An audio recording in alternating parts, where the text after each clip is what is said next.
just in full disclosure, we have a property that I just said to my property manager, okay, we haven't had any bites. Let's lower it 25 and see how many more calls we get. And we lowered it a little bit and we started getting a lot more interest. So people definitely have felt the squeeze of, between COVID, they're out of COVID money.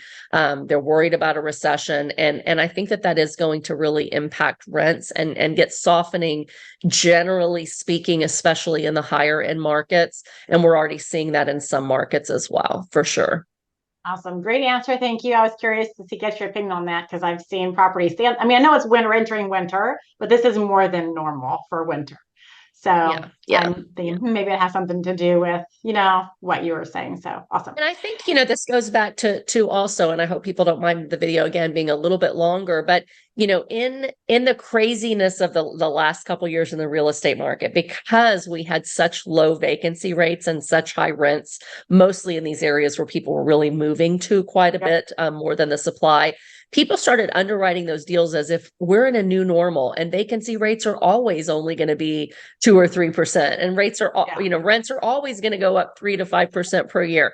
When I underwrite deals, I wasn't doing that. I'm saying, listen, I've been investing long enough to know that you've got ebbs and flows. And I still underwrite my vacancy rates at 10% on most properties that I do, because the national average has been about 9% over decades. And so for me, if it makes sense with 10% vacant and 2% rent growth and 2% expense growth, or 3% rent growth and 3% expense growth, because usually you can push it to at least keep up with expenses, then anything better than that is gravy on top. But do not be analyzing your deals thinking wherever rents are today, they're going to keep going up and your vacancy rates are going to stay low forever, because that's just not going to happen. They'll normalize over time, but I like to use 10% because it tells me that as a long-term real estate buy and holder, I know I'm going to go through a few recessions and ups and downs.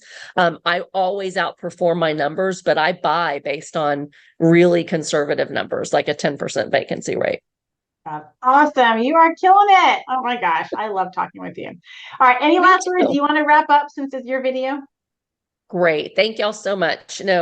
Just be cautious, be realistic, but also be optimistic. Keep looking at deals. Like Michael always says, do the work, because the harder things get, the less competition you have, the more motivated those sellers are. And we might finally have, that glimmer of opportunity where we do see some motivation as we see pain, and just continue to do deals one rental at a time and grow your wealth, and know that after a recession comes another expansion. So these things go in cycles. Just keep doing the work all the time, kind of dollar cost average your real estate portfolio. And we are here for you, and we'll see you next week.